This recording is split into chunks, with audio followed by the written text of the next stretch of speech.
एक गरीब आदमी उस समय दरिद्र हो जाएगा अगर आज शिक्षा और स्वास्थ्य में जो प्राइवेट की मनमानी है, अगर इस पर अंकुश नहीं लगता है, इस पर अगर नियंत्रण नहीं लगता है, तो 20, 10, 15 सालों में ये सच्चाई हमसे और आपसे नहीं छुपेगी। तो क्या हम स्वीकार कर रहे हैं? हमने कब इनकार किया है? बिल्कुल हमारे दोस्त लेके गए थे। क्यों लेके गए थे? ना उनको भरोसा नहीं है इस सरकारी अरे पहला विधायक है जो हर चीज को सामने बोलना पसंद करता है। बिल्कुल हम गए थे, हम मिशन गए थे, 20,000 रुपये खर्चा हुआ। विधायक माननीय सांसद अपना इलाज रिम्स जैसे सरकारी अस्पतालों में करे, लेकिन जब उन्हें छींक भी आती है तो इलाज अपना महंगे और प्राइवेट अस्पतालों में करते हैं। जो लोग बजट को लेके आते हैं, जो बजट को प्रस्तुत करते हैं, यानी उन्हें भी भरोसा नहीं है कि ये बजट पे की सार्थकता क्या है। वास्तव में बजट इस राज्य के कल्याण के लिए है। माननीय को अगर छींक आती है तो हैदराबाद जाते हैं, वो भिलोर जाते हैं, वो दिल्ली जाते हैं, और एक आम व्यक्ति अगर बीमारी तनिक गंभीर है अध्यक्ष महोदय तो अपना जमीन बेचना पड़ता है। ये कड़वी क्या कर रहे हैं इलाज में, इससे व्यक्ति का ब्याह कर लेते हैं या बेटवा को कहीं बिजनेस में सेट कर देते हैं। एक आम व्यक्ति की ये मानसिकता है। यानी आज जो प्राइवेटाइजेशन का जो मनमानी हो रहा है शिक्षा और स्वास्थ्य के क्षेत्र में, अगर इसको नियंत्रण में नहीं लाया जाएगा पत्रकार महोदय, तो आप सबों के बीच में कहना चाहूंगा, आज से 20 साल बाद आप देखिएगा कि एक गरीब आदमी दरिद्र हो जाएगा। एक गरीब आदमी उस समय दरिद्र हो जाएगा अगर आज शिक्षा और स्वास्थ्य में जो प्राइवेट की मनमानी है, अगर इस पर अंकुश नहीं लगता है, इस पर अगर नियंत्रण नहीं लगता है, तो 20, 10, 15 सालों में ये सच्चाई हमसे और आपसे नहीं छुपेगी। इसलिए आज स्वास्थ्य का बजट है, राज्य की जनता इसे देख रही है, लेकिन मेरा आज ही माफ कीजिएगा, वित्त मंत्री एक प्राइवेट अस्पताल में अपना इलाज, अपनी स्वास्थ्य सेवा का लाभ ले रहे हैं, तो कहीं ना कहीं इस बजट पर, सरकार की कार्यशैली पर एक क्वेश्चन मार्क खड़ा होता है। सवाल यह है विधायक जी कि आप स्वास्थ्य व्यवस्थाओं को लेकर कह रहे थे, राज्य सरकार तो स्वास्थ्य बीमा बांट रही है, 15-15 लाख रुपए का जो है ढिंढोरा पीट रही है। देखिए मैंने वही कहा ना कि वो हाथी के दांत खाने के अलग होते हैं, दिखाने के अलग होते हैं। अभी देखिए बोकारो जिला में चले जाइए, 5 महीने से वेतन नहीं मिला है। अरे भाई आपको वोट चाहिए, आप सरकार बनाएंगे सरकारी, और आप सारी सिस्टम को आउटसोर्स के माध्यम से कर दिए। अरे कम से कम शिक्षा और स्वास्थ्य को तो बख्श दीजिए, वहां तो आउटसोर्स को छोड़ दीजिए, आप सारी चीजों को आउटसोर्स के हवाले डाल दिया। आउटसोर्स में क्या होता है, सबसे पहला बात तो आप सर्च कर लीजिएगा, एक भी कंपनी इस राज्य की आउटसोर्सिंग जो एजेंसी है इस राज्य की नहीं है। वो सबसे पहले जिनकी नियुक्ति करती है उनसे मोटा पैसा वसूलती है, और 3, 4 साल, 5 साल उनके सेवा लेने का कार्य होता है, और फिर अचानक उन्हें बैठा दिया जाता है, नई एजेंसी वहाँ डिप्यूट होती है। तो आउटसोर्स के माध्यम से इस राज्य में गंदा खेल हो रहा है, उस पर भी सरकार को संज्ञान में लेते हुए कम से कम उस खेल पर तो सब प्रकाश डालिए ना। देखिए उसमें अभी जैसे कि आप किसी भी सेक्टर में चले जाएं, चाहे वो शिक्षा का है, स्वास्थ्य का है, एजेंसियों के माध्यम से वहाँ कार्य लिया जाता है। जैसे कि आप अगर मान के चले कोई भी पद में या फिर कोई कार्य करना चाहते हैं, सेवा देना चाहते हैं, तो आपको नहीं करने से भी तो अनुमान 3 लाख 4 लाख रुपया जो आउटसोर्सिंग एजेंसी है वो आपसे लेती है।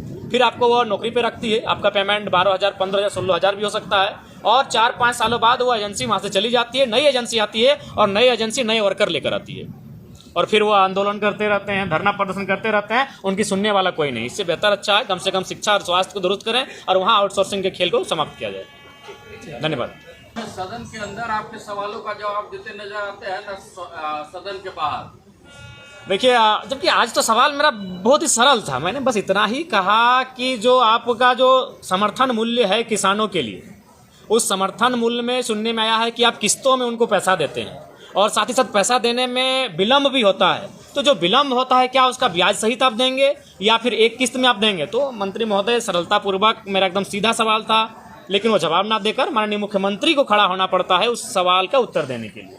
तो क्या परिस्थितियां हैं, स्थितियां क्या हैं, ये आपसे छुपा नहीं है। और एक सवाल इसमें था आपका गृह विभाग का वैकेंसी को लेकर था। इससे पूर्व का जो वित्तीय वर्ष था 2022 या 23 का था, उसमें लगभग 1,40,000 के आसपास सिपाहियों की मतलब बहाली लेने के लिए वित्तीय बजट में वो प्रस्ताव था, और अभी वो घटकर 1 लाख के आसपास हो गया, यानी 40,000 कम हो रहा है। जबकि अगर राज्य की संख्या बढ़ रही है, राज्य की आबादी बढ़ रही है, युवाओं की संख्या बढ़ रही है, और युवा जो होता है वो पहली प्राथमिकता झारखंड जैसे राज्य में, चूंकि गुरु जी भी कहते थे पेड़ चढ़ो उतरो और पुलिस की नौकरी ले लो, तो इस राज्य के युवा आज भी पुलिस की जो नौकरी है उसको एक लक्ष्य मानते हैं, और आप सीधे 40,000 घटा दिए, जबकि आबादी बढ़ रही है। तो उस पर भी कहीं ना कहीं हमें लगता है सरकार की मंशा साफ नहीं है। और हमारे गाँव में तो आज भी एक कहावत है कि गाँव में गिद्दा 2 चीज़ें टका कमेबे, टणियाँ दौड़ के ना तो मटिया कोड़ के। तो टणियाँ दौड़ के उसका मतलब यही है, दौड़ के मतलब ग्राउंड में दौड़ के, खेत में दौड़ के पुलिस की नौकरी, तो उसमें भी कटौती की जा रही है, जो कि मेरे हिसाब से कतई उचित नहीं है। धन्यवाद आप सभी। ठीक। अस्पताल में भर्ती हैं लेकिन सरकारी में नहीं, प्राइवेट में। बिल्कुल, यही मैंने सदन में कहा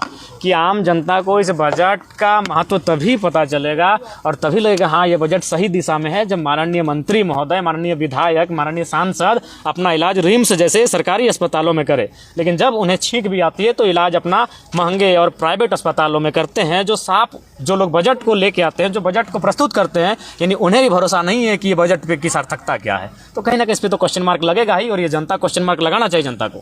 सोशल मीडिया में ये भी रहता है कि जयराम तो भी बाहर जो है इलाज कराने जाते हैं। हाँ, तो क्या हम स्वीकार कर रहे हैं? हमने कब इनकार किया है? बिल्कुल हमारे दोस्त लेके गए थे। क्यों लेके गए थे? ना उनको भरोसा नहीं है इस सरकारी अरे पहला विधायक है जो हर चीज़ को सामने बोलना पसंद करता है। बिल्कुल हम गए थे, हम मिशन गए थे, 20,000 रुपये खर्चा हुआ था, हमारे दोस्त लेके गए थे, वो विधायक चुनाव से पहले, लोकसभा के ठीक बाद।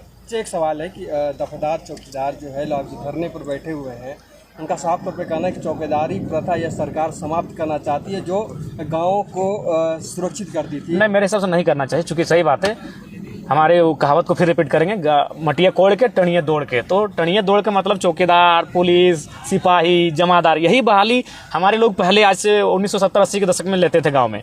तो हमारे हिसाब से नहीं इसे निरस्त करना चाहिए। एक अंतिम सवाल, बहुउद्देशीय परियोजना के नाम से जो है किसानों का जमीन को अधिग्रहित किया जाता है, लेकिन उस योजना का लाभ जो है किसानों को नहीं मिलता। वो केवल और केवल पूंजीपतियों के इशारे पे होता है, उससे किसानों का कोई दूर दूर तक वास्ता नहीं है। अगर ऐसा होता तो चांडिल डैम विस्थापितों को अभी तक मुआवजा नियोजन मिल चुका होता, Konark dam, Tenughat dam, Panchet dam, Maithon dam, Kuchai dam, ऐसे दर्जनों डैम है जहां आज भी इंसाफ नहीं हो पाया है। केवल बहुउद्देशीय परियोजना के नाम पर उनके जमीन का अधिग्रहण किया गया। धन्यवाद। विधायक जी, एक सवाल रहेगा, मोरैया प्रश्न का भी।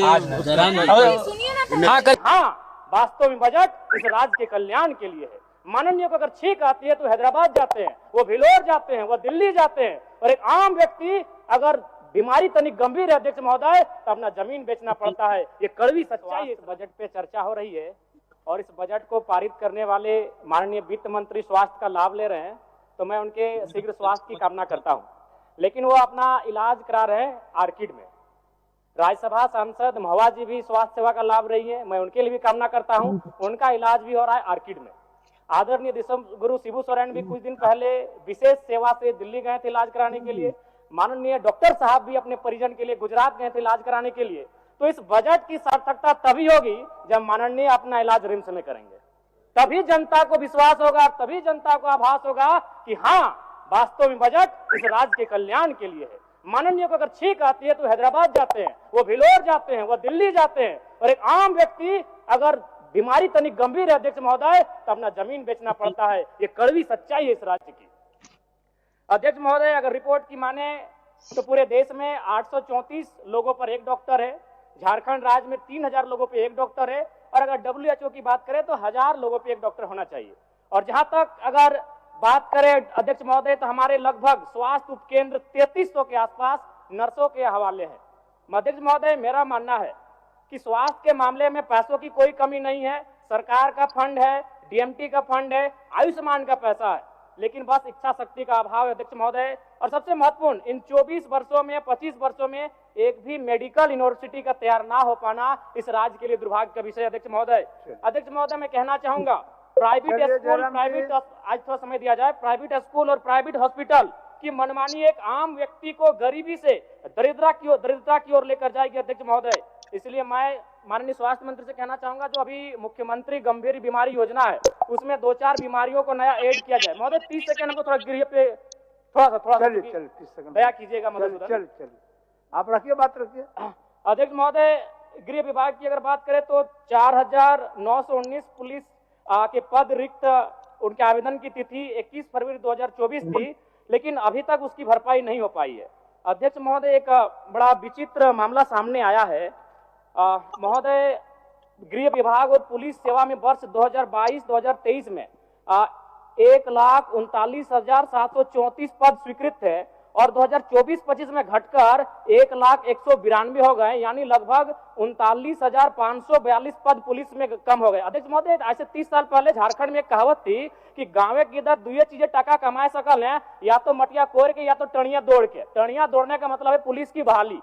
और हमारे पूर्वज जो पहली नौकरी लिया करते थे गाँव में, वो चौकीदार पुलिस की बहाली लेते थे, और 40,000 की कटौती, जबकि हमारी जनसंख्या बढ़ रही है, हमारी आबादी बढ़ रही है, और 40,000 पद कम किया गया। अध्यक्ष महोदय, ये कहीं ना कहीं गंभीर विषय है, मैं आपको ये कहना चाहूंगा। अधिक महोदय बस कमी समय में अपनी बात को खत्म करेंगे। एक मामला है, थोड़ा संज्ञान में देना चाहिए मंत्री जी को, थोड़ा गंभीर मामला है।